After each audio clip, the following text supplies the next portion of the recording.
अस्सलाम वालेकुम। Welcome to my YouTube channel learning with C. आज हम जनरल साइंस कोर्स जीएससी 101 में से बायोलॉजी के लेक्चर नंबर 4 और लेक्चर नंबर 5 को कवर करेंगे, जिन्हें हम स्टार्ट करते हैं लेक्चर नंबर 4 के साथ, जो कि है सेल डिवीजन, मियोसिस और रिडक्शन डिवीजन। आप लोग पहले ही माइटोसिस से फेमिलियर होंगे। माइटोसिस में आपने पढ़ा था कि हमारी बॉडी के नॉर्मल जो सेल्स हैं वो किस तरह से डिवाइड करते हैं, और ये कि उसके अंदर जो टोटल नंबर ऑफ क्रोमोसोम्स हैं वो सेम रहते हैं। यानी कि एक सेल जब डिवाइड होता है उससे जितने भी सेल बनते हैं उनके अंदर जो हमारे पास नंबर ऑफ क्रोमोसोम्स हैं वो उतने ही रहेंगे, यानी 2n है तो 2n ही रहेगा। मियोसिस थोड़ा सा एक डिफरेंट प्रोसेस है, और ये कि मियोसिस हमारी बॉडी के सारे सेल्स में नहीं होता। मियोसिस सिर्फ सेक्स सेल्स में होता है, यानी कि जब भी गैमीट्स बनेंगे या एग बने, मतलब गैमीट्स में जब आपके पास स्पर्म्स होंगे या फिर आपके पास एग्स बनेंगे, इन दोनों को हम गैमीट कहते हैं। तो जब भी ये बनेंगे तब मियोसिस होती है। ठीक है, यानी मियोसिस सिर्फ जर्म लाइन सेल्स में होगी गैमीट्स बनाने के लिए, और जो गैमीट्स हैं वो सेक्सुअल रिप्रोडक्शन के लिए चाहिए। अब बेसिकली मियोसिस को रिडक्शन डिवीजन भी कहा जाता है, और रिडक्शन डिवीजन इसको इसलिए कहा जाता है क्योंकि मियोसिस में जो सेल डिवाइड होगा इनिशियली उसके अंदर नंबर ऑफ क्रोमोसोम्स 46 है इन केस ऑफ ह्यूमन। और जब वो डिवाइड हो के जब आपके पास लास्ट पे सेल्स बनते हैं उनके अंदर उसका नंबर ऑफ क्रोमोसोम रिड्यूस होके हाफ रह जाता है, यानी कि 23 क्रोमोसोम रह जाते हैं। अब ऐसा होता क्यों है, आप लोग खुद ही सोचें कि जब आप कोई बेबी पैदा होता है तो उसके अंदर फादर और मदर दोनों की प्रॉपर्टीज होती हैं। इसका मतलब है जब हम सेलुलर लेवल पर देखते हैं तो एक हमारे पास जो जायगोट बनता है, जायगोट वही सेल है जिसने आगे से बेबी बनाना है। तो जायगोट के अंदर नंबर ऑफ क्रोमोसोम्स 2n होते हैं, और वो बेसिकली 1n जो है वो फादर से आता है और 1n मदर से आता है। तो जब उन दोनों ने कंबाइन होना है तो वो 2n बनता है। अगर मियोसिस जैसा प्रोसेस ना होता और वो नंबर रिड्यूस ना होता तो फिर हर आने वाली जो अगली जनरेशन थी उसके अंदर नंबर ऑफ क्रोमोसोम्स डबल होते जाते, लेकिन ऐसा नहीं होता।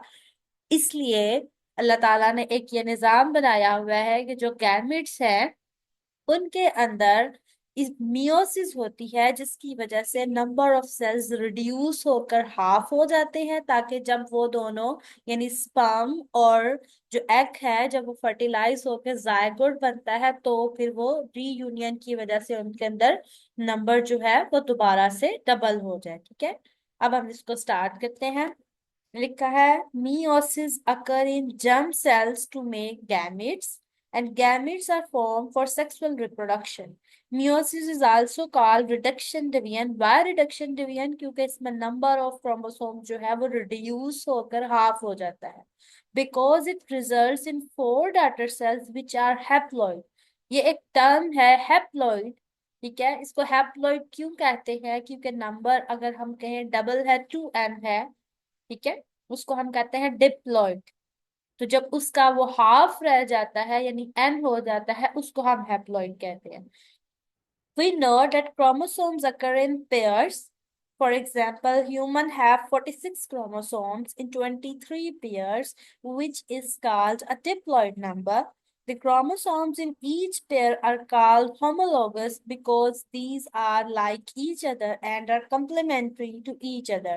Meiosis makes cells that have half number of chromosomes in each daughter cells called the haploid number also. इसका मतलब है अब एक हमारे पास ह्यूमन का अगर हम सेल लें उसके अंदर 46 क्रोमोसोम्स हैं तो उसके अंदर 23 एक जैसे हैं, और मतलब मेरा मतलब है कि 23 डिफरेंट टाइप्स के क्रोमोसोम्स हैं, तो यानी अगर क्रोमोसोम नंबर 1 है तो वो भी दो होंगे, क्रोमोसोम नंबर 2 है वो भी दो है, इस तरह बेसिकली 23 पेयर्स हैं। एक जो हमारे पास पूरा जो ग्रुप है वो वो है जो फादर से आता है, और एक हमारे पास पूरा ग्रुप वो है जो मदर से आता है। ठीक है। अब हम नीचे जो पढ़ेंगे उसके अंदर हम जब पिक्चर्स को देखेंगे तो हम ये देखेंगे कि उसको उन्होंने डिफरेंट कलर से हम उसको करेंगे। वैसे तो कलर डिफरेंट नहीं होता, लेकिन अपनी आसानी के लिए हम शो करेंगे कि एक जो 23 वाला ग्रुप है वो ये कलर है, और दूसरा जो है वो ये कलर है। इसका मतलब है वो दोनों हैं बेसिकली बिल्कुल एक जैसे, लेकिन फर्क ये है कि उस पेयर में एक एक पेरेंट से आ रहा है और दूसरा दूसरे पेरेंट से आ रहा है। ठीक है। अब ये हमारे पास आगे टर्म है, एक डिप्लॉइडी और एक पॉलीप्लॉइडी।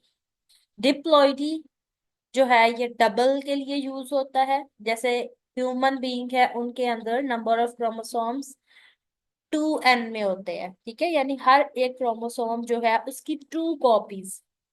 जैसे अभी मैंने आपको बताया कि क्रोमोसोम नंबर 1 है तो वो भी 2 है। इस सब पूरे जो 23 डिफरेंट टाइप्स के क्रोमोसोम है बेसिकली, तो उस बेसिकली 23 नहीं है, 24 है। एक्स और वाई होता है ह्यूमन में। तो मेल्स के अंदर जो है वो वाई क्रोमोसोम होता है, मेल में एक एक्स होता है और एक वाई होता है, और फीमेल के अंदर दोनों एक्स होते हैं। तो ये बेसिकली 24 डिफरेंट टाइप्स के होते हैं क्रोमोसोम्स। तो लेकिन मेरा कहने का मतलब ये है कि अगर हम ऑटोसोम्स को देखें तो हर एक जो है वो 2 डिफरेंट टाइप के हमारे पास होंगे, 2 होंगे हर एक का। तो प्लांट्स जो कुछ होते हैं उनके अंदर एक क्रोमोसोम्स जो है वो 2 से ज्यादा दफा भी होते हैं। जैसे कुछ प्लांट्स हैं जो टेट्राप्लॉइड है। टेट्राप्लॉइड का मतलब क्या है कि उनके पास एक क्रोमोसोम की 4 कॉपीज हैं। कुछ हेक्साप्लॉइड्स होते हैं, कुछ हेप्टाप्लॉइड भी होते हैं। इसका मतलब है कि उनके हेक्साप्लॉइड का मतलब है कि उनके अंदर एक क्रोमोसोम जो है वो 6 टाइम्स है।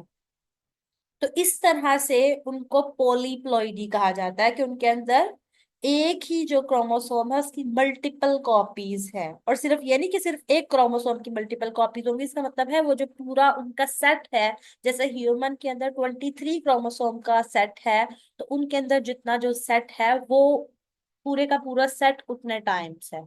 यानी अगर मैं टेट्राप्लॉइड कह रही हूँ उसका मतलब है पूरे का पूरा जो सेट है वो 4 टाइम्स है। तो यहाँ पे लिखा है condition of having 2 sets of chromosomes. अगर 2 सेट्स हैं तो वो डिप्लॉइड है, इसको हम 2n से रिप्रेजेंट करेंगे।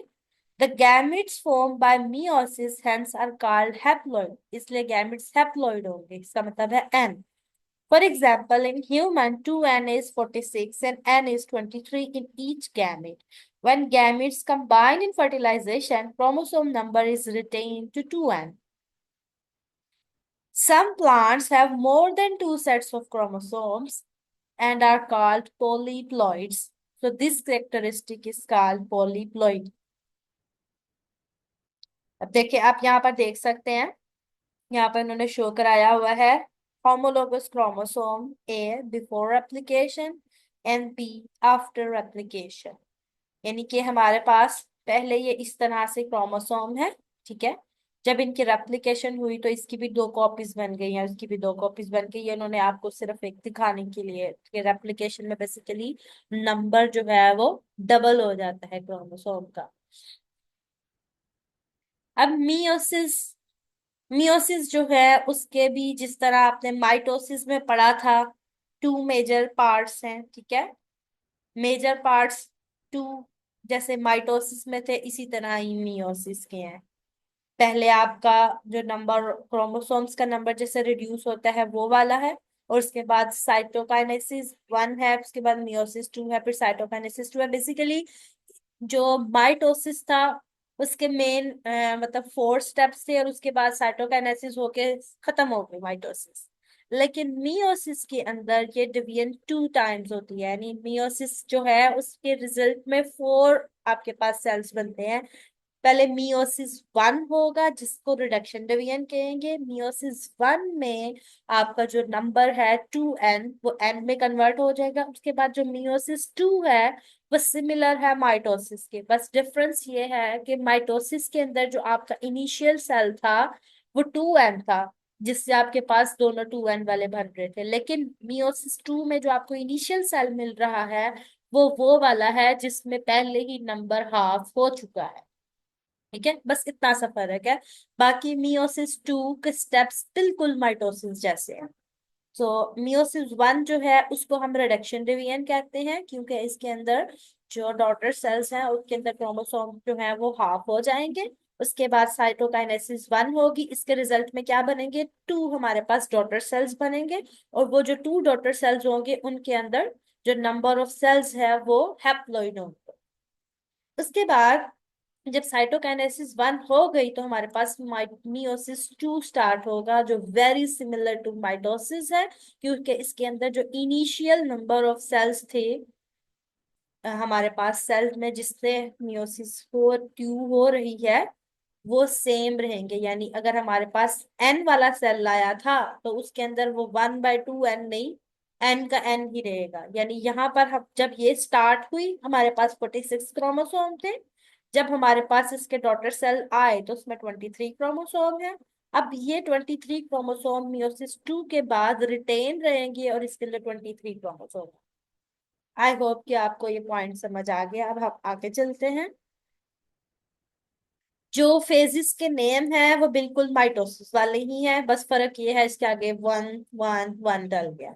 वन किस लिए डाला है, इंडिकेट करने के लिए कि ये मियोसिस वन जो है उसका ही मतलब उसके स्टेप्स हैं। आपने माइटोसिस में ये स्टेप्स याद किए होंगे, आपको थोड़ा थोड़ा आइडिया होगा कि बेसिकली इनमें होता क्या है। तो बेसिकली सेम है कि प्रोफेज सबसे पहला स्टेप है, जिसके अंदर सेल्स जो है वो कंडेंस होंगे और वो डिवीजन के लिए तैयार होंगे। फिर उसके बाद मेटाफेज के अंदर वो मेटाफेज जो प्लेट है उसके ऊपर अलाइन होंगे। एनाफेज के अंदर वो सेपरेट होके अपने पोल्स की तरफ जाएंगे और टीलोफेज के अंदर वो सेपरेट होके दो सेल्स मतलब बनाने वाले बन जाएंगे। ठीक है, ये सेम है बिल्कुल स्टेप। लेकिन जो प्रोफेज है वो मेजर एक डिफरेंस है। प्रोफेज वन के अंदर जो इम्पोर्टेंट चीज होती है वो होती है चेंज ऑफ जेनेटिक मटेरियल। अब ये होता क्या है बेसिकली, हमारे बॉडी के अंदर आपको पता है, मैंने भी थोड़ी देर पहले भी बताया कि हर एक जो क्रोमोसोम है उसकी टू कॉपीज हैं। अब वो जो दोनों होमोलोगस क्रोमोसोम का पेयर है वो कंबाइन होता है और उनके जो सिस्टर क्रोमेटिड्स हैं वो एक दूसरे के साथ कोई मटेरियल एक्सचेंज करते हैं। यानी क्रोमोसोम का एक पार्ट जो उसमें था वो दूसरे में चला जाता है। तो ये मेजर एक जो डिफरेंस है, माइटोसिस के अंदर ऐसा कोई मटेरियल एक्सचेंज नहीं होता और 100% आइडेंटिकल होते हैं डॉटर सेल्स। लेकिन मियोसिस के अंदर जो डॉटर सेल्स हैं वो आइडेंटिकल नहीं होते, बल्कि उनके अंदर ये चेंज आता है। तो इसके अंदर अब उस चेंज की वजह से जो प्रोफेज वन है वो माइटोसिस के प्रोफेज से थोड़ा सा लंबा होगा। अब इसमें होता क्या है वो हम नीचे पढ़ते हैं। मैंने बताया है कि prophase one is a long phase in meiosis. It consist of following stages. सबसे पहले इसमें क्या होगा, it is marked by the pairing of homologous chromosome, और इस पेयरिंग को हम क्या कहते हैं, साइनेप्स। उसके बाद क्या है, रिकम्बिनेशन होनी है। रिकम्बिनेशन क्या है कि मटेरियल एक्सचेंज होगा। और जब ये इस तरह से ये पेयर बना लेंगे तो उस पेयर को हम बाईवेलेंट भी कहते हैं और टेट्राड भी कहते हैं।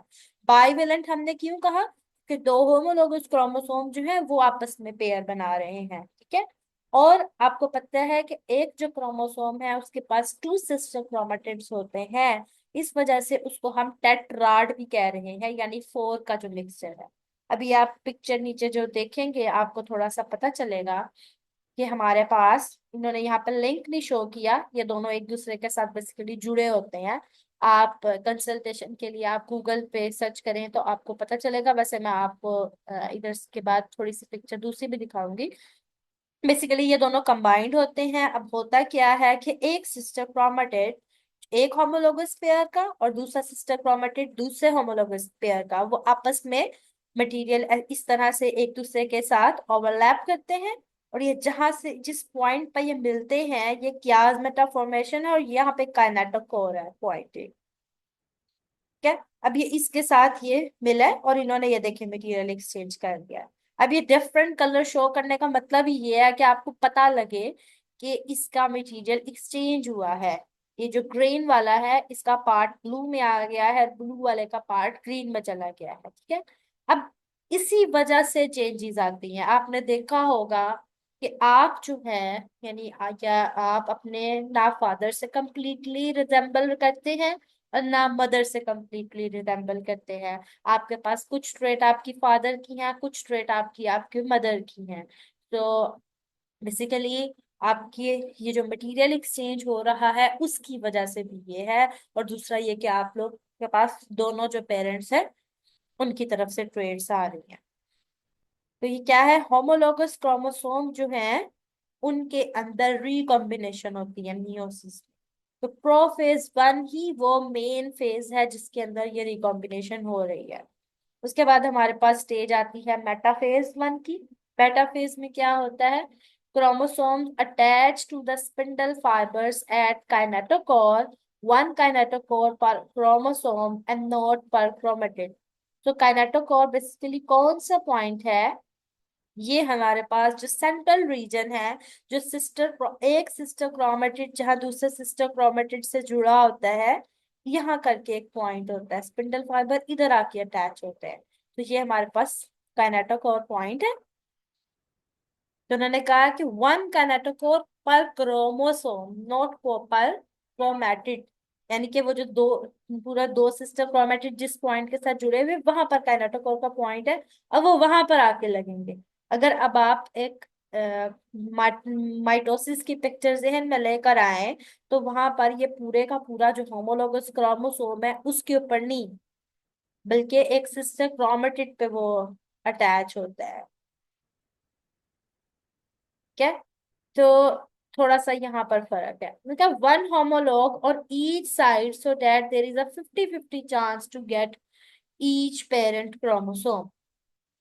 अभी मैं आपको पिक्चर भी वहां से दिखाऊंगी तो आपको थोड़ा सा पता लगेगा।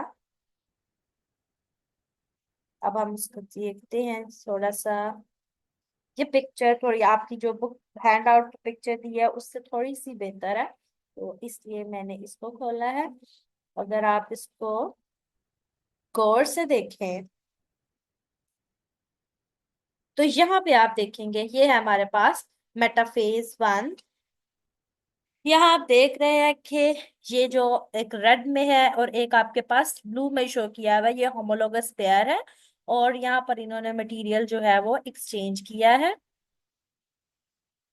तो जो मटेरियल एक्सचेंज हुआ है वो आप देख रहे हैं कि यहाँ पे रेड के आगे ब्लू और ब्लू के आगे रेड लगा हुआ है। तो बेसिकली जो मेटाफेज है उसमें ये क्या हो रहा है कि ये आपके पास स्पिंडल फाइबर आया और ये काइनेटोकोर क्या आप इन्होंने दिखाया है, और एक हमारे पास यहाँ पे काइनेटोकोर है। तो जो रेड वाला है वो रेड के एक तरफ अटैच हुआ काइनेटोकोर और एक ब्लू के पर अटैच हुआ है। तो अब होगा क्या कि जब ये उसको पुश करेगा तो ये रेड और ब्लू एक दूसरे से सेपरेट होंगे, इनके सिस्टर क्रोमेटिड सेपरेट नहीं होंगे। जो माइटोसिस था उसके अंदर क्या हो रहा था, उसके अंदर ये हमारे पास एक जैसे रेड वाला ही अगर हम सिर्फ लें तो रेड जो था वो सेपरेट हो रहा था उसके अंदर, ठीक है। यानी कि रेड की एक सिस्टर क्रोमेटिड इस तरफ जा रही थी, दूसरी यहाँ पे जा रही थी।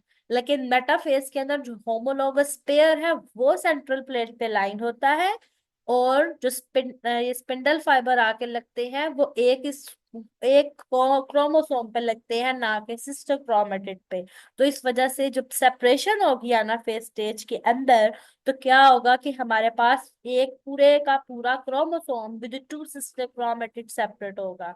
तो अगर आप देखें इनिशियली यहाँ पर नंबर ऑफ क्रोमोसोम 4 थे, अब 2 इधर चले गए या 2 इधर चले गए, इसका मतलब है कि नंबर अब इस स्टेज पर नंबर हाफ होंगे। अब हम दोबारा हैंड आउट की तरफ चलते हैं। अब आपको शायद थोड़ा सा अब ज्यादा समझ आ जाए कि क्रोमोसोम्स जो हैं वो काइनेटोकोर पे अटैच हुए, वन काइनेटोकोर पर क्रोमोसोम नोड पर क्रोमेटिड, ठीक है। one homologue on each side, so there is a 50-50% chance to get each parent chromosome. Next step क्या है, एनाफेज वन। एनाफेज के अंदर क्या होता है, क्रोमोसोम्स पोल की तरफ मूव करते हैं। It is very similar to mitosis. और लेकिन अब फर्क यहाँ पर क्या है कि माइटोसिस के अंदर आपके पास एक सिस्टर क्रोमेटिड गया था, ठीक है। लेकिन यहाँ पे क्या हुआ, एक होमोलॉग गया है जिसमें दोनों सिस्टर क्रोमेटिड है। सिस्टर क्रोमेटिड सेपरेट नहीं हुए, तो जिसकी वजह से क्या हुआ कि हाफ नंबर जो है वो एक पोल की तरफ गया है। उसके बाद हमारे पास टीलोफेज आ जाता है। टीलोफेज में क्या होता है, वो दोनों बिल्कुल सेपरेट हो जाते हैं, साइड्स पे चले जाते हैं। उसके बाद हमारे पास साइटोकाइनेसिस होगा, जिसके अंदर साइटोप्लाज्म सेपरेट हो जाएगा और हमारे पास एंड पर जो है वो दो सेल्स बन जाएंगे।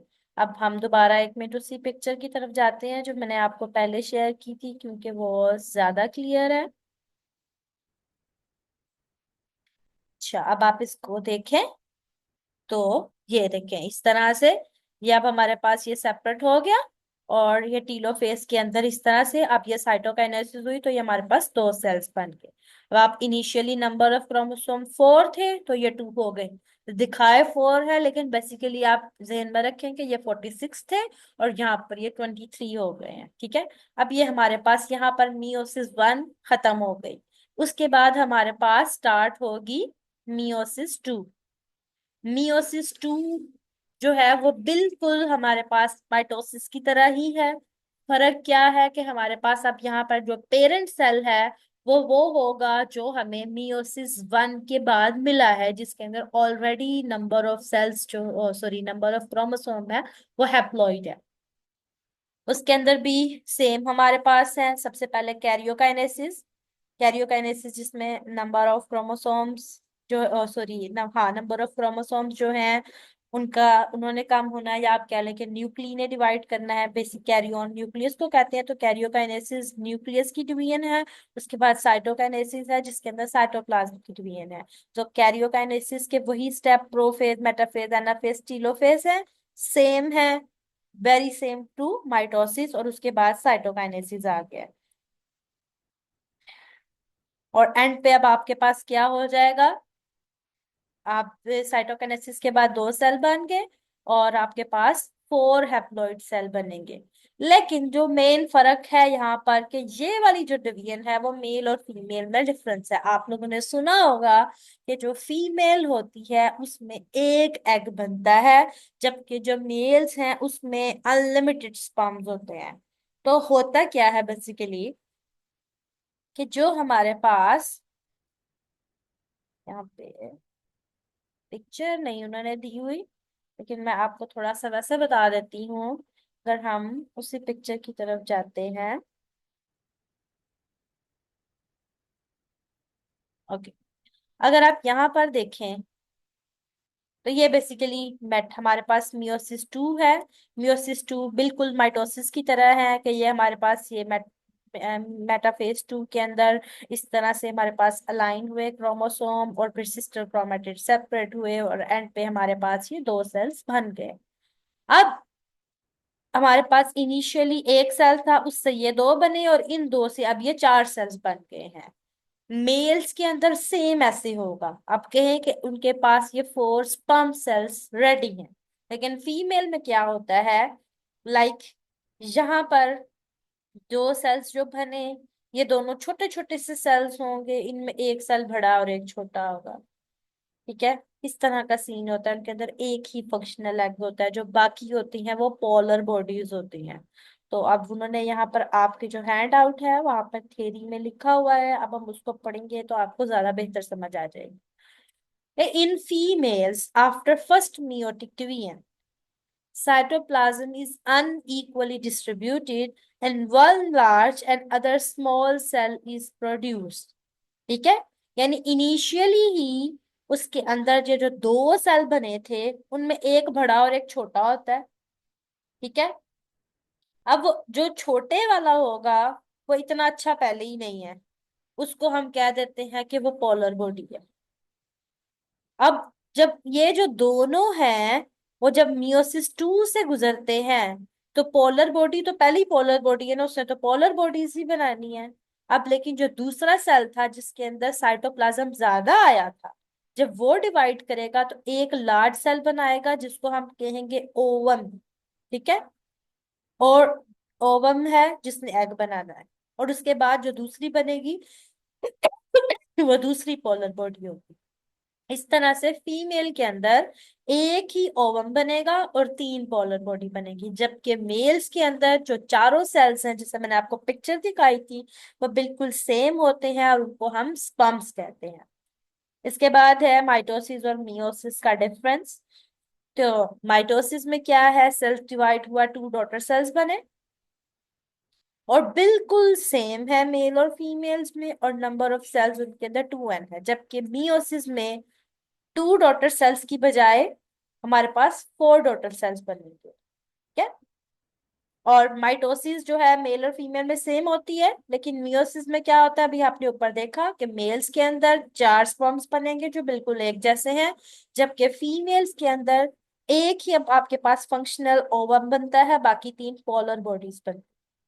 और इसमें आपके पास डॉटर सेल्स में जो है वो डिप्लॉइड नंबर होते हैं, जबकि मियोसिस में, क्योंकि मियोसिस 1 में आपके पास रिडक्शन डिवीजन है, वो हाफ हो जाता है नंबर, तो इसलिए इसमें जो डॉटर सेल्स हैं उनके अंदर रिड्यूस हो जाता है नंबर, तो वो एन होता है।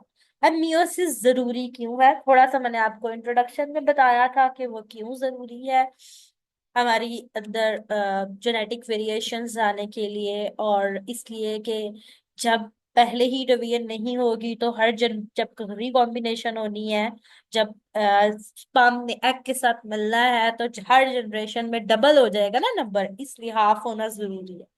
तो इसलिए वो बता रहे कि सबसे मेजर एडवांटेज उसका क्या है, जेनेटिक वेरिएशन है, जो कि अभी हमने ऊपर पढ़ा था कि प्रोफेज 1 में होती है। फिर during prophase 1 of the meiosis crossing over take place which result in the genetic recombination, उसी बात को उन्होंने थोड़ा सा एक्सप्लेन कर दिया है। When gametes combine to make zygote, more variation arises. This variation assure new combination, resulting in increasing adaptability of the organism. हमारी बॉडी के अंदर जो भी चेंजेस आती हैं उसमें जो फेवरेबल चेंजेस होती हैं वो एक्सेप्ट हो जाती हैं, वो इंसान को या किसी भी जो ह्यूमन का सेल है उसको अडेप्ट करने में इन्वायरमेंट के साथ हेल्प करती है। ठीक है। फिर मियोस जैसे माइटोसिस में एरर होते हैं, इस तरह मियोसिस में भी एरर होते हैं। ठीक है, उसकी वजह से डिसऑर्डर्स भी होते हैं। अब बता रहे हैं कि meiosis well regulated process but some time may arise which may lead to more serious disorders. The common cause of is non disjunction of homologous pair. इसका मतलब है कि अब आपके पास प्रॉपर वो पुश नहीं लगा, जो आपके काइनेटोकोर के साथ स्पिंडल फाइबर अटैच हुए थे वो एक तरफ के होमोलोगस पेयर को सेपरेट नहीं कर पाए। अब वो पूरे का पूरा होमोलोगस पेयर जो है वो एक सेल में चला गया, और एक सेल जो था उसके अंदर बिल्कुल ही वो वाला क्रोमोसोम आया ही नहीं। तो वो क्रोमोसोम जब नहीं आया तो उसकी वजह से जो आपके पास नंबर है क्रोमोसोम का 46 नहीं रहेगा। वो क्या मतलब आप 23 क्रोमोसोम आने थे, एक के पास 24 चले गए, एक के पास 22 आ गए हैं। अब स्पर्म में दोनों में 23 थे, एक जो है वो आपके पास 47 क्रोमोसोम वाला बन गया जायगोट, और एक जायगोट आपके पास 45 वाला बन गया। 45 होना भी एक डिजीज है, 47 होना भी एक डिजीज है। ठीक है। So this may result into unequal distribution of chromosome in the gametes when these fertilize, they give rise to individuals with disorder. उम्मीद है कि आपको समझ आ गई होगी, अगर आपको नहीं समझ आई तो आप कमेंट सेक्शन में पूछ भी सकते हैं। For example, in Down syndrome, the affected individual have three homologous chromosome in the 21st pair of chromosome. इसका मतलब है कि उसके अंदर डिवीजन के दौरान वो पूरे का पूरा जो होमोलोगस पेयर था वो एज इट इज आ गया था एक सेल के अंदर, और दूसरा जो बना था उसके अंदर वो था ही नहीं। जिसे यहाँ पर आप देख सकते हैं कि ये आपके पास 2n है और यहाँ पे नॉन डिस्जंक्शन हुई है, तो इसके अंदर एक्स्ट्रा चला गया है। ठीक है। और अब एंड पे क्या होगा, एक के अंदर n+1 हो गया है, एक के अंदर n-1, जैसे मैंने आपको ऊपर कंडीशन बताई थी कि ये बेसिकली 23 है ना एन, तो ये 24 वाला है, ये 22 वाला है, जबकि ये दोनों 23 वाले हैं। तो ये दोनों ही एबनॉर्मल हैं। इन दोनों में से जो भी जाके फ्यूज होगा एग के साथ, वो इंडिविजुअल जो उससे बनेगा वो डिजीज्ड होगा। Non-disjunction result into abnormal gametes in above mentioned diagram. N and N are normal and n+1 or n-1 are abnormal gametes. उसके बाद हमारे पास आ जाता है ट्विंस। ये एक इंटरेस्टिंग टॉपिक है, आप लोगों को पता है, आप लोगों ने देखा है अक्सर ऐसा होता है कि दो बहन भाई जो होते हैं वो इकट्ठे पैदा होते हैं। ज्यादातर मिसकंसेप्शन है लोगों के दरमियान कि जो ट्विन्स होते हैं वो हमेशा आइडेंटिकल ही होते हैं, यानी बिल्कुल एक जैसे होते हैं। हालांकि ऐसी बात नहीं है। ट्विन्स सिर्फ आइडेंटिकल नहीं होते, फ्रेटर्नल ट्विन्स भी होते हैं। नॉर्मली तो ह्यूमन के अंदर, ह्यूमन फीमेल में एक ही एग बनता है, लेकिन बाज दफा एक से ज्यादा एग भी बन जाते हैं। और जब एक से ज्यादा एग बने, तो ज्यादा स्पर्म्स अगर अवेलेबल हो, तो उस केस में क्या होगा कि वो जो दोनों एग हैं वो स्पर्म के साथ फर्टिलाइज करेंगे और टू डिफरेंट जाइगोट बनेंगे। और वही फिर उनकी जब दोनों की फर्टिलाइजेशन हुई तो उनसे जो पूरे का पूरा इंडिविजुअल डेवलप होगा होगा तो वो दोनों इकट्ठे ही होंगे, उनकी पूरी उनकी बर्थ भी एक ही टाइम पर होगी, लेकिन उनका जेनेटिक मेकअप डिफरेंट है। और फ्रेटर्नल ट्विंस जो है मेल फीमेल भी हो सकते हैं, दोनों मेल भी हो सकते हैं, दोनों फीमेल भी हो सकते हैं, क्योंकि जेनेटिक मटेरियल तो उनका टोटली डिफरेंट है, इसलिए बहन और भाई हो तो ठीक है। और बहुत अक्सर आपने देखा होगा कि बहन और भाई जुड़वा होते हैं, तो बेसिकली वो फ्रेटर्नल ट्विंस होते हैं। दूसरी टर्म है हमारे पास आइडेंटिकल ट्विन। आइडेंटिकल ट्विन में क्या होता है, बस केसेस में जब जायगोट बन जाता है तो वो जायगोट किसी ट्रिगर की वजह से टू में डिवाइड हो जाता है, और वो टू इंडिविजुअल जायगोट्स बन जाते हैं। अब उनका जो एग था और स्पर्म था वो सेम था, वो एक ही जायगोट के टू पार्ट्स हैं, इसलिए उनका जेनेटिक मेकअप सेम है। अब क्योंकि इनिशियली वो एक ही था, इस वजह से उनका जेनेटिक मेकअप भी सेम था। वो दोनों या तो मेल होंगे या फीमेल होंगे। आइडेंटिकल ट्विन कभी भी एक मेल और एक फीमेल नहीं हो सकता। ठीक है, तो यहाँ पर वही बात उन्होंने बताई है। There are two type of twins, fraternal twins and identical twins. Fraternal twins में क्या है, सेपरेट एग्स होंगे, इनको हम इसलिए डाई जाइगोटिक भी कहते हैं, यानी टू जाइगोट्स बनेंगे। But these are produced if two eggs are released and fertilised. इसलिए क्या है, ये दोनों जो है जेनेटिकली एक दूसरे से डिफरेंट होंगे।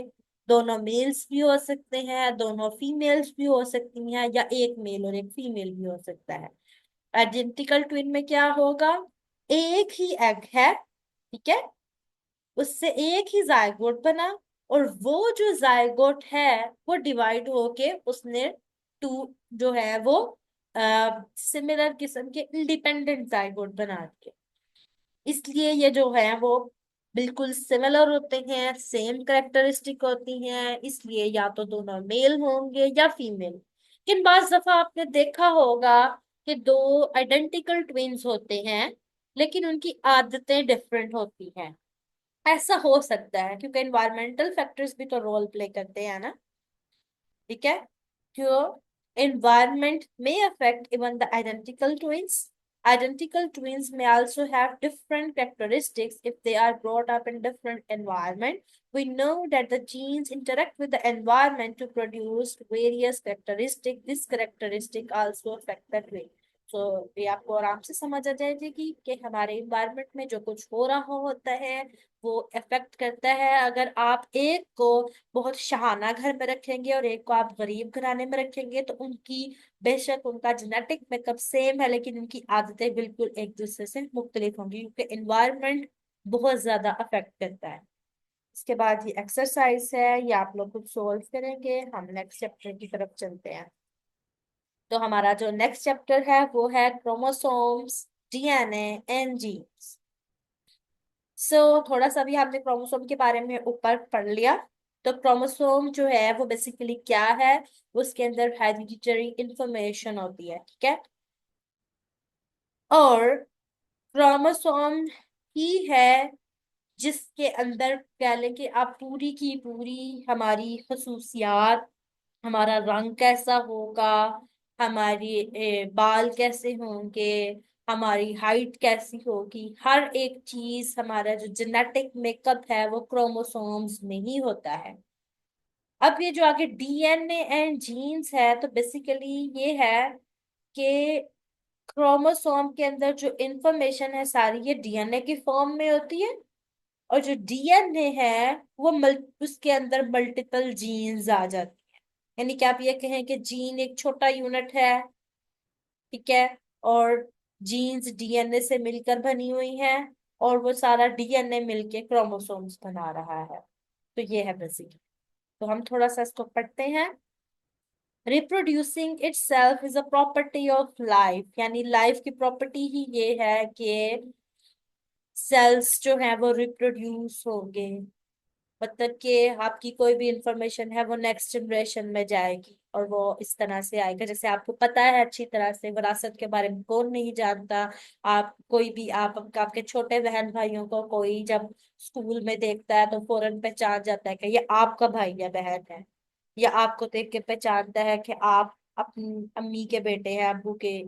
ठीक है, वो इस तरह से आपकी शक्ल देख के, आपकी आदत देख के उनको पता चल जाता है। तो ये बेसिकली हेरिडिटरी इंफॉर्मेशन ही है जो फ्लो हो रही है। अब ये हेरिडिटरी इंफॉर्मेशन होती है कहाँ पर है, क्रोमोसोम पर होती है। और क्रोमोसोम के अंदर क्या है, जीन्स और डीएनए, ठीक है। Reproducing itself is a property of life. Transferring characteristic to next generation is a property of living organism. Hereditary information flow in living organism is carried out by genes. यानी जो jeans हैं उनके पास ये information है। The chromosome theory of hereditary states that the genes are present on the chromosome and are responsible for the transfer of characteristics from generation to generation. Genes are present in the form of DNA molecules organized in a structure called chromosome. अब जो chromosome है वो आपको इतना प्यारा सा, अभी आपने पिछले चैप्टर में देखा, इतना प्यारा सा बना के दिखाया हुआ है। इतना प्यारा सा वो सिर्फ डवियन के टाइम पर होता है। यानी कि आपको मैं एग्जांपल कैसे दूं, जैसे आप कोई आपके घर में जो दादी वगैरह होंगी वो जैसे ऊन बुनती हैं, प्यारे प्यारे से बच्चों के सिलाइयों पे बुन के कपड़े बनाती हैं, तो वो बेसिकली पीछे एक धागा ही होता है। तो इसी तरह ये जो हमारा जेनेटिक मटेरियल है ये एक धागे की शक्ल में है। उस धागे को बुन के जब एक शक्ल अगर दी जाए तो वो एक क्रोमोसोम बनाता है। तो हम नीचे पिक्चर्स में देखेंगे, आपको पता चलेगा किस तरह धागा ऑर्गेनाइज होके एक पूरे का पूरा क्रोमोसोम बना रहा है। इस तरह यहाँ ब्रैकेट में उन्होंने लिखा है क्रोमेटिन मटेरियल। तो ये क्रोमेटिन मटेरियल उस ऊन के धागे की तरह है, जब उसको आप एक स्पेसिफिक शक्ल में अरेंज करो तो वो क्रोमोसोम बनता है। तो क्रोमेटिन क्या है, genetic material is present in the nucleus of the cell in eukaryotes and in the nuclear region of the prokaryote, and these are called chromatin material। यानी जो जो हमारा जेनेटिक मटेरियल है उसको हम क्रोमेटिन मटेरियल कहते हैं। और वो धागे की शक्ल में ना बारीक बारीक सा धागा होता है। जैसे अब एक कपड़े का धागा अगर आप रखोगे कहीं पर आपको नजर नहीं आएगा, लेकिन वो जो धागा है जब उसको आपने नलकी पर वो चढ़ा होगा तो नलकी आपको नजर आती है। इसी तरह डिवीजन के टाइम पर वो जो धागा है वो कंपैक्ट फॉर्म में बन जाता है जिसको क्रोमोसोम कहते हैं, तो वो विजिबल होता है। वैसे क्रोमेटिन मटेरियल जो है वो आपको नजर नहीं आता। उन्होंने बताया है कि chromatin material is not visible during interface, यानी नॉन डिवाइडिंग स्टेट में। और जब ही वो डिवाइडिंग स्टेट में जाता है और वो कंडेंस हो जाता है, यानी जो वो धागा था वो नलकी की शक्ल में जैसे आ जाए, तो वो क्रोमोसोम बनाता है, तो आपको नजर आना शुरू होता है। अब जेनेटिक मटेरियल की प्रॉपर्टीज होती हैं कुछ, उन्होंने एक इम्पोर्टेंट फंक्शन बताए हैं, वो क्या है कि वो खुद रेप्लिकेट करता है, फिर वो ग्रोथ और डेवलपमेंट को रेगुलेट करता है, और वो ऑर्गेनिज्म को अडेप्ट करता है वो इन्वायरमेंटल चेंजेस के अकॉर्डिंग। हमारा जो जेनेटिक मेकअप है उसी में ये प्रॉपर्टीज हैं जिसकी वजह से हमको पता है कि हमारा कद कितना बढ़ेगा, ठीक है, और हम मतलब मोटे कितने होंगे, पतले कितने होंगे, ठीक है, एनवायरमेंटल फैक्टर पर भी डिपेंड करता है। लेकिन आपको पता होगा, आपने देखा होगा, बाज लोग बहुत खाना खाते हैं लेकिन इसके बावजूद वो पतले ही रहते हैं। बाज इतना खाते भी नहीं है, वो फिर भी मोटे हो जाते हैं। बाज जितना मर्जी कॉम्प्लान पी ले या जो मर्जी कर ले, उनके कद छोटे ही रहते हैं। और बाज ये सारा कुछ ना भी खाएं तो उनका कद एक्स्ट्रा ऑर्डिनरी लंबा होता है। कुछ लोगों का कुछ ज्यादा ही छोटा होता है, वो बीमारी की वजह से होता है। लेकिन ओवरऑल एक जो वो रेंज होती है, जैसे एक लड़की है वो 5 फीट की भी लड़की है होती है, आपको आराम से मिल जाएगी। 5 फीट 5 इंचेस की भी होती है। तो इसमें आपका इन्वायरमेंट का भी रोल बेशक होता है, लेकिन जेनेटिक मटेरियल जो है वो एक मेजर फैक्टर इसमें रोल प्ले करता है। उसके बाद आ जाता है हमारे पास क्रोमोसोम, डीएनए एंड जीन।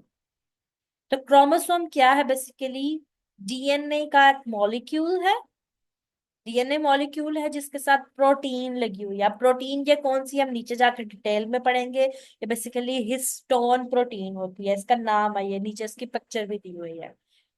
अब ये जो क्रोमोसोम के अंदर क्या होता है, डीएनए इस प्रोटीन के गिर्द रैप हुआ होता है, ठीक है।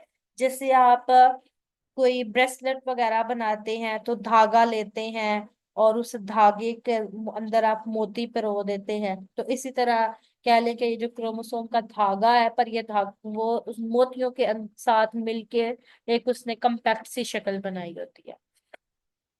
Few of these proteins are called histone and few others. Major histones ही होती हैं। DNA is associated with histone and non-histone protein is called chromosome। यानी जो ये हिस्टोन प्रोटीन, जिससे मैंने आपको एग्जांपल दी है मोती और धागे की, धागा जो है जब उनके साथ मिलके मोतियों के साथ एक पूरी कॉम्पैक्ट शक्ल बनाता है तो वो क्रोमोसोम बनता है। अब डीएनए क्या है? DNA is a macromolecule। DNA basically deoxy ribo nucleic acid है। अब इसको हम क्यों डीऑक्सी कहते हैं और न्यूक्लिक एसिड क्यों कहते हैं, इसको हम थोड़ा नीचे जाके देखेंगे। तो बेसिकली इसको प्रोनाउंसिएशन है deoxy ribo nucleic acid.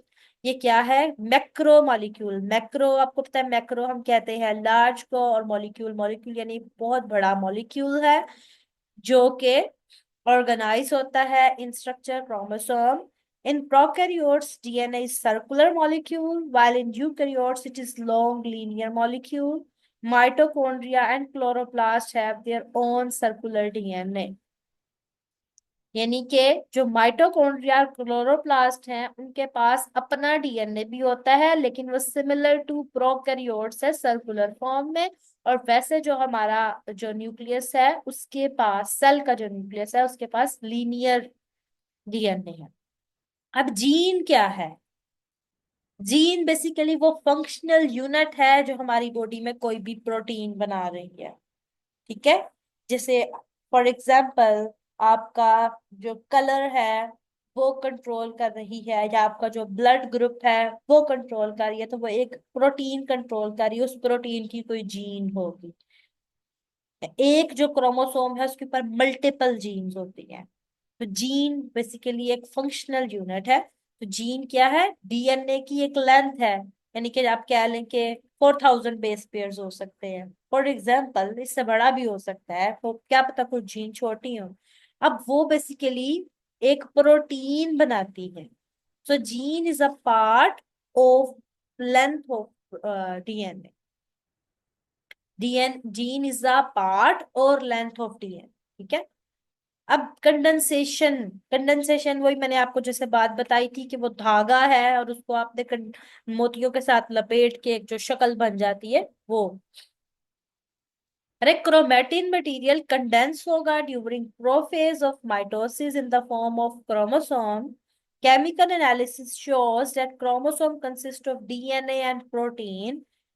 DNA is long, about 2 nanometer thick, running continuously within each chromosome. Chemical analysis shows that DNA is acidic in nature.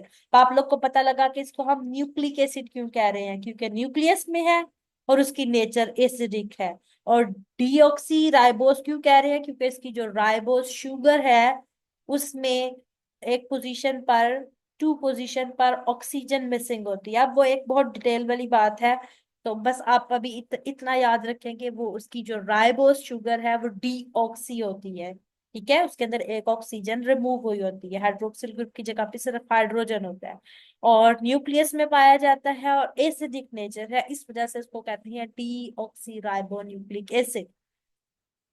और इसके अंदर डीएनए और प्रोटीन है, ये भी हमने ऊपर भी पढ़ा था। प्रोटीन कौन सी होती है, हिस्टोन होती है ज्यादातर, और नॉन हिस्टोन प्रोटीन होती है। अब क्रोमोसोम का स्ट्रक्चर कैसा है, मेरा ख्याल है कि हम पढ़ने की बजाय पहले थोड़ी सी ये पिक्चर देख लेते हैं, पिक्चर से आपको थोड़ा सा ज्यादा अच्छा आइडिया हो जाएगा। ये इन्होंने क्या किया है, ये आपके पास एक क्रोमोसोम की शक्ल दिखाई है, ठीक है। उस क्रोमोसोम को पीछे इन्होंने थोड़ा सा खोल के दिखाया है।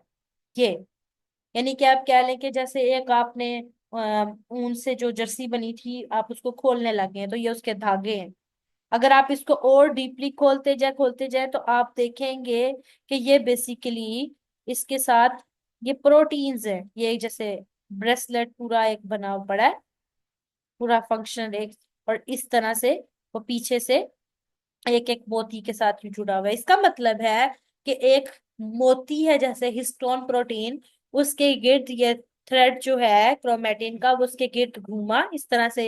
ये जो आपको लाइनें नजर आ रही हैं ये इसके गिर्द रैप हुआ है, और इस तरह रैप होने के बाद फिर ये एक और कंपैक्ट शक्ल बनाते हैं। इस कंपैक्ट शक्ल को हम सोलिनॉइड कहते हैं। ये एक हिस्टोन प्रोटीन और क्रोमेटिन जब इस डीएनए इसके ऊपर लगा हुआ है इसको हम न्यूक्लियोसोम कहते हैं।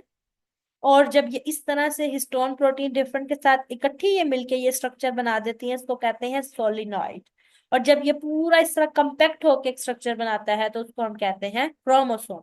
तो ये ऊपर जो थ्योरी है वो इसी के बारे में लिखी हुई है। उन्होंने क्या बताया है, chromosome consist of a DNA molecule that bound around protein, यानी ये जो प्रोटीन है इसके गिर्द ये लिपटा होता है। DNA in human cell is about 6 feet long, packed in microscopic nucleus of a cell.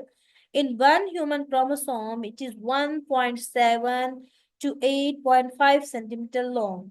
How it is possible? The answer is coiling. यानी कि जैसे आप देखें वो एक जो नलकी का धागा जो आम हम सिलाई के लिए इस्तेमाल करते हैं वो भी कितना थिन होता है, और उस नलकी के धागे को अगर हम फैलाते जाए वो कितना लंबा धागा होता है। और वो तो इतना पतला नहीं, हमारी आंखें उसको देख रही हैं, तो वो एक सेल जो हमें नजर भी नहीं आता उसके अंदर आप सोचे कि कितना बारीक और इतना लंबा वो धागा मौजूद है, और वो किस तरह उसमें फिट आया है। बहुत ज्यादा उसकी क्वाइलिंग होके, जैसे एक नलकी के ऊपर क्वाइल हो के कितना ज्यादा धागा लगा होता है।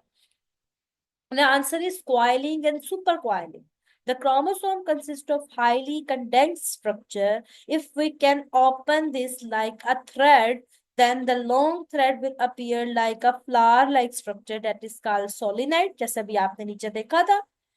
अब उस सोलिनाइड जो है उसको जब मजीद हम खोलें तो हमें स्मॉलर यूनिट नजर आते हैं जिनको ये न्यूक्लियोसोम कहते हैं। और जो न्यूक्लियोसोम है वो क्या है, डीएनए है जो कि प्रोटीन के गिर्द कॉइल हुई है। और हिस्टोन के गिर्द दो दफा कॉइल, अगर आप ये गौर करें एक ये लाइन है और एक ये लाइन है, यानी कि दो दफा एक ही मोती के ऊपर से ये धागा फिरा हुआ है। Which is about 200 base pair long.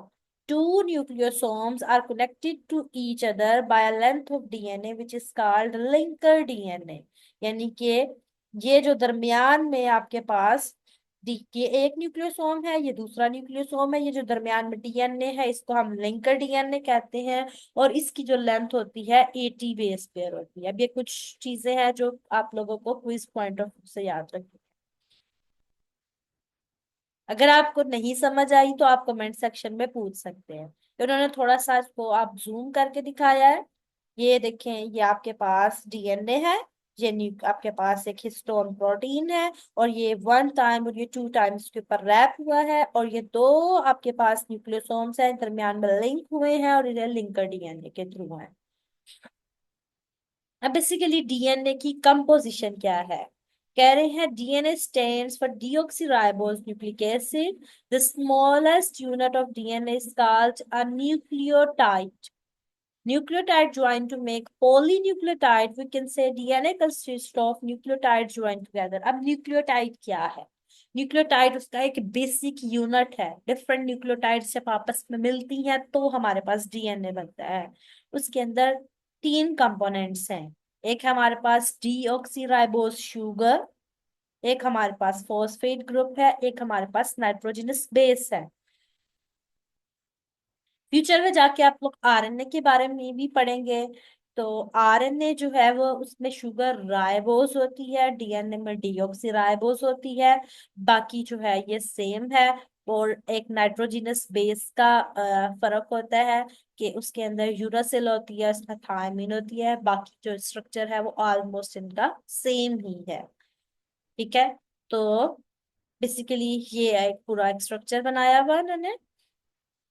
ये आपके पास क्या है? राइबोस शुगर है। ये आपके पास फॉस्फेट ग्रुप है।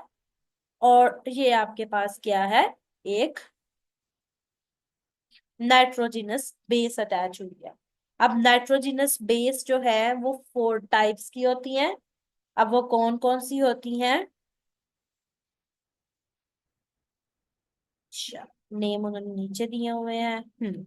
ये है adenine, guanine, thymine and cytosine. इनको फर्दर 2 कैटेगरीज में डिवाइड किया जाता है, purines and pyrimidines. Why purines and pyrimidines? जो प्यूरिन्स हैं ये हमारे पास बड़ी होती हैं, इनका डबल रिंग स्ट्रक्चर होता है। और जो पिरिमिडीन है वो छोटी होती है और इनका सिंगल स्ट्रक्चर होता है। अब यहाँ पर जो नाइट्रोजनस बेस उन्होंने शो करवाई हुई है ये बेसिकली पिरिमिडीन है।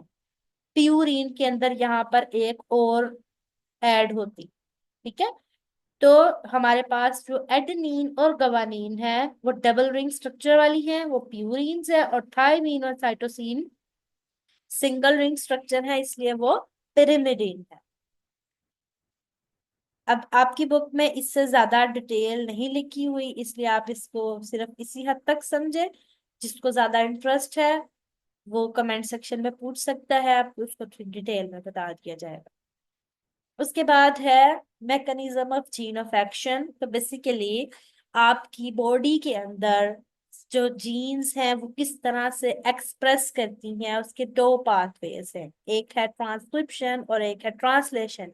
यानी जो जीन है उसके अंदर एक सीक्वेंस है, वो पहले एक मैसेज को कन्वे करेगा जो आरएनए बनेगा। अब वो जो आरएनए है वो फिर आगे प्रोटीन बनाती है।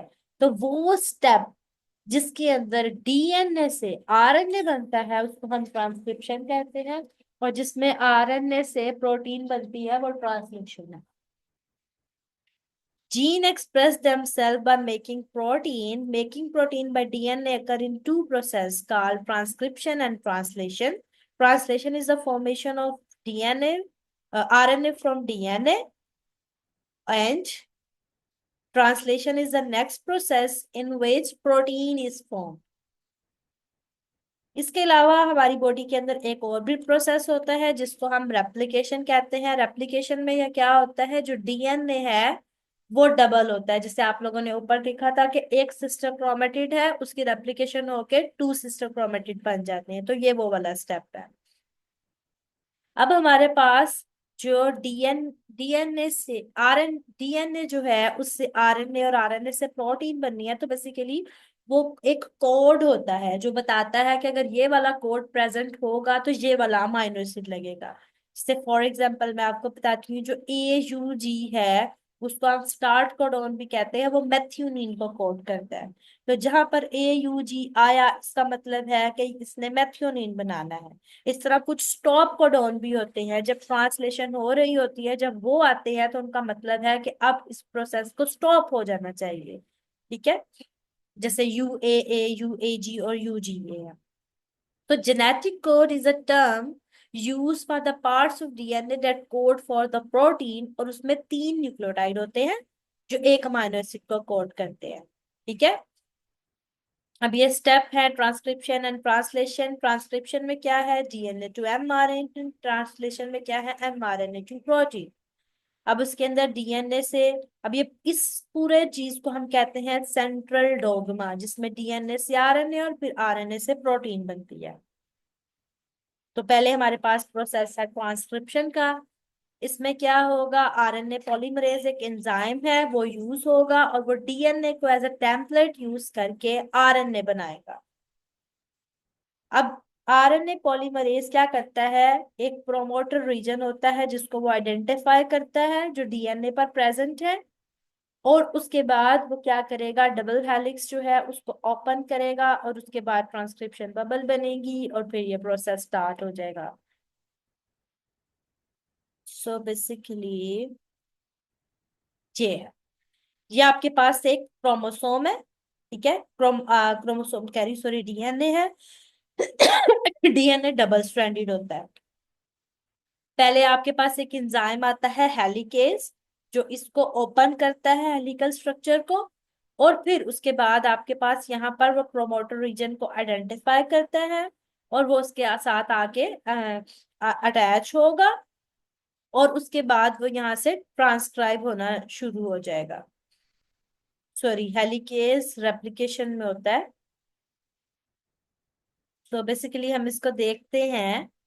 उन्होंने कहा है कि आरएनए पॉलीमरेज जो है वो जाएगा, प्रोमोटर रीजन को रिकॉग्नाइज करेगा। आरएनए पॉलीमरेज जो है उसने खुद डबल हेलिक्स को ओपन करना है। हेलिकेज एंजाइम जो है वो रेप्लिकेशन में है, वो यहाँ पर नहीं है, यहाँ पे आरएनए पॉलीमरेज ही ये काम कर रहा है। आरएनए पॉलीमरेज फिर उसके ऊपर मूव करेगा और हेलिक्स जो है उसको ओपन करेगा और आरएनए के साथ जाके बाइंड करेगा, और फिर इस तरह से ट्रांसक्रिप्शन बबल बनती है। और एंड पर जो है वो एक स्टॉप सीक्वेंस होता है, यूजुअली वो जीसी बेस पेयर और उसके बाद एटी, एक सीक्वेंस है जो प्रोमोटर को जो पहचानता है उसको। जैसे हमारे पास यहाँ पे रोड पे सिग्नल्स होते हैं, हमें पता है कि रेड लाइट आई है तो हमने रुकना है, ग्रीन लाइट आई है तो हमने चल पड़ना है। इस तरह जो हमारे पास डीएनए का सीक्वेंस है उसके अंदर भी कुछ हमारे पास सिग्नल्स होते हैं जो बताते हैं कि यहाँ से ट्रांसक्रिप्शन स्टार्ट होनी है और यहाँ पे ट्रांसक्रिप्शन खत्म होनी है। ठीक है। और फिर वो किस तरह से खत्म होती है, उन्होंने कहा वो एक हेयर पिन लूप स्ट्रक्चर बना देते हैं, यानी कि वो एक दूसरे के कॉम्प्लीमेंट्री होते हैं, स्टिकी होते हैं, वो एक दूसरे के साथ जुड़ जाते हैं और फिर वो एक ऐसे की स्ट्रक्चर बन जाता है कि उसके लिए निकलना मुश्किल हो जाता है और वहां से वो टूट जाता है। तो thymine is coded as uracil in mRNA. ये मैंने आपको बताया था कि आरएनए और डीएनए में क्या फर्क होता है, एक तो राइबोस शुगर होती है और दूसरा उसके अंदर यूरासिल होती है थायमीन की जगह पर। In prokaryotes, mRNA directly move into the cytoplasm and its translation start because there is no nuclear membrane. Nucleoid region is continuous with the cytoplasm. In eukaryotes, mRNA form moves out of the nucleus through nuclear pore, then it is translated in the cytoplasm with the help of ribosome. यानी कि जो prokaryotes हैं उनके अंदर तो साथ साथ ही सारा काम हो रहा है क्योंकि उनके अंदर तो न्यूक्लियस है ही नहीं। लेकिन आपको पता है कि जो यूकैरियोटिक सेल्स है उनके अंदर न्यूक्लियस होता है, इस वजह से न्यूक्लियस में ये वाला स्टेप हो रहा है। वो न्यूक्लियस से जब आरएनए रिलीज होगा उसके बाद वो एंडोप्लाज्मिक रेटिकुलम्स के ऊपर, रफ एंडोप्लाज्मिक रेटिकुलम के ऊपर राइबोसोम्स अटैच हुए होते हैं, वो उनके ऊपर जाकर हमारे पास ट्रांसलेशन का स्टेप स्टार्ट होता है। अब ये जो एमआरएनए है, जब इसने मूव करना होता है तो इसको कुछ मॉडिफिकेशन भी चाहिए होती हैं ताकि ये किसी तरीके से क्लीवेज से बचा रहे, यानी खराब ना हो जाए, डिग्रेड ना हो जाए। तो उसको बचाने के लिए जो उसके अंदर चेंजेस की जाती है उनको मॉडिफिकेशन कहते हैं। अब इसके अंदर दो तरह की मॉडिफिकेशन होती है, एक हमारे पास होता है 5' एंड पे कैप लगती है, 3' एंड पे टेल लगती है। तो ये 5' मतलब, और इसको 5' एंड कैपिंग और पोली ए टेल वो ऐड होती है। तो ये हमारे पास दो मेजर है। MRNA you create have travel from nucleus to cytoplasm so to protect it from the action of nucleases, यानी जो इनको तोड़ने वाले हैं, या प्रोटीएसेस जो प्रोटीन को तोड़ने वाले हैं, उसको मॉडिफाई किया जाता है। उसके लिए उस पर एक 5 प्राइम पे कैप लगती है। कैप के लिए क्या 7 मिथाइल जीटीपी ऐड होता है, और 3 प्राइम एंड पे टेल होती है पोली ए की। इंट्रॉन्स रिमूव हो जाते हैं। और इंट्रॉन बेसिकली है क्या, आपने एक्सोन इंट्रॉन के बारे में पढ़ा होगा। एक्सोन जो है वो कोडिंग सीक्वेंस होते हैं, और इंट्रॉन नॉन कोडिंग सीक्वेंस होते हैं। तो जब डीएनए से एमआरएनए बनता है, तो एमआरएनए जब मैच्योर होता है तो उसके अंदर से जो नॉन कोडिंग सीक्वेंसेस इंट्रॉन के हैं वो रिमूव हो जाते हैं, तो ये सिर्फ एक्सोन्स रह जाते हैं। अब जब हमारे पास ये मैच्योर एमआरएनए बन गया, तो इससे फिर ट्रांसलेशन होती है और हमारे पास प्रोटीन बनती है। ठीक है। तो the process of translation consist of 3 major step. उसमें इनिशिएशन है, इलोंगेशन है, और टर्मिनेशन है। अब उसके स्टेप्स क्या है, वो कह रहे हैं कि जो प्रोकैरियोट्स है ना, उनके अंदर तो ट्रांसलेशन और ट्रांसक्रिप्शन इकट्ठी चल रही है, क्योंकि उसके अंदर जो है वो बैरियर कोई नहीं है। लेकिन आपको पता है कि यूकैरियोट के अंदर एक तो इंट्रॉन है, और दूसरा ये कि वो न्यूक्लियस में बनता है, तो पहले उसने साइटोप्लाज्म में आना होता है, तो फिर काम होना है। तो उसके अंदर ये 3 स्टेप हैं, एक है इनिशिएशन, एक आपके पास इलोंगेशन है, और उसके बाद आपके पास टर्मिनेशन।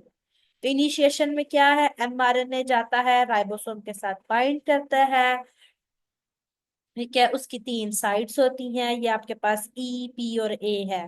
ए जो है वो अमाइनो एसिड साइट है, यानी बाहर से कोई भी आपके पास जो वो आ रहा है अमाइनो एसिड, वो इधर ए साइट पर आएगा। उसके बाद वो पी साइट पर जाकर बाइंड होगा, और ई साइट से फिर खाली जो है वो निकल जाएगा। यानी कि एक जो आपके पास राइबोसोमल आरएनए है, अ, वो एक कैरियर है जो उस अमाइनो एसिड को उठा कर ला रहा है, उसने ई साइड से बाहर निकलना है। अपने साथ जो लगा हुआ अमाइनो एसिड था वो जो रनिंग पेप्टाइड है उसको पकड़ा के उन्होंने कहा कि when the first codon is aligned the p side, the large ribosomal subunits attaches to the small subunit। यानी वो आके अटैच हुआ, तो अब ये आ जाता है, फिर यहाँ से इसकी ट्रांसलेशन स्टार्ट हो जाती है। तो ये मैंने आपको बताया था कि स्टार्ट कोडोन क्या होता है, AUG, जो कि मेथियोनिन को कोड करता है। अब ये नीचे आप प्रोसेस देख रहे हैं, पहले ए साइड से आया, वो पी साइड, पहले वाला आके अटैच ही पी साइड पे होता है। अब जो दूसरे इलोंगेशन में आप देखेंगे, दूसरा तीसरा चौथा जो भी आएंगे वो सारे ए साइड पे अटैच होंगे। अब टीआरएनए जो है वो कैरियर है, वो अमाइनो एसिड को लेकर आता है। तो टीआरएनए यहाँ पे आके अटैच हुआ, और उसके पास क्या था, एक हमारे पास अमाइनो एसिड था। अब दूसरा आपके पास टीआरएनए आएगा, वो ए साइड पे बाइंड करेगा। ठीक है, पेप्टाइड बॉन्ड बनेगा। पेप्टाइड बॉन्ड क्या है, दो अमाइनो एसिड को जो आपस में बॉन्ड जोड़ता है उसको हम पेप्टाइड बॉन्ड कहते हैं। अब राइबोसोम ने मूव करना है। राइबोसोम जब मूव करेगा तो चेन जो है वो इस तरह से मूव होगी कि मतलब ए साइड जो है वो वेकेंट हो जाएगी, यानी खाली हो जाएगी। और वो जो बॉन्ड बना था वो पी पे चला जाएगा, और जो खाली हो गया था टीआरएनए वो चला जाएगा ई पे। फिर अब ए साइड दोबारा से खाली हो जाएगी, और उसके पास नया टीआरएनए आएगा। इसी तरह ये सिस्टम जो है वो चलता रहता है। और हमारे पास राइबोसोम जो है वो मूव करता है 3 प्राइम डायरेक्शन में, और ई साइड से जो खाली टीआरएनए है वो निकलता जाएगा। और ये कब तक चलता रहेगा, जब तक कोई स्टॉप कोडॉन ना आ जाए। स्टॉप कोडॉन 3 तरह के होते हैं, UAA, UAG और UGA। जब इन तीनों में से कोई स्टॉप कोडॉन आएगा, तो फिर क्या होगा, पॉलीपेप्टाइड चेन सेपरेट हो जाएगी, और राइबोसोम सब यूनिट डिसअसेंबल हो जाएंगे, और एमआरएनए मॉलिक्यूल जो है वो रिलीज हो जाएगा। तो एक पेप्टाइड पूरी जो आपकी चेन है वो बन जाती है। ठीक है, लेकिन टीआरएनए विदाउट अमाइनो एसिड यहाँ पर है। अब ग्रोइंग पॉलीपेप्टाइड जो है वो पी साइड पे प्रेजेंट है, और एप्टी एम्प्टी अमाइनो जो अमाइनो एसिड है वो ई साइड पर है। एम्प्टी अमाइनो एसिड नहीं, बेसिकली एम्प्टी टीआरएनए आना चाहिए यहाँ पे। New tRNA with an amino acid will come and attach on the A side. क्या मैंने इसको थोड़ा सा ब्रीफ करने की कोशिश की है। उम्मीद है आपको समझ आ गई होगी। अगर आपको नहीं समझ आई तो आप कमेंट सेक्शन में पूछ सकते हैं। Thank you so much for watching. Thank you so much for watching my video. If you like, please comment and subscribe to my channel. Thank you.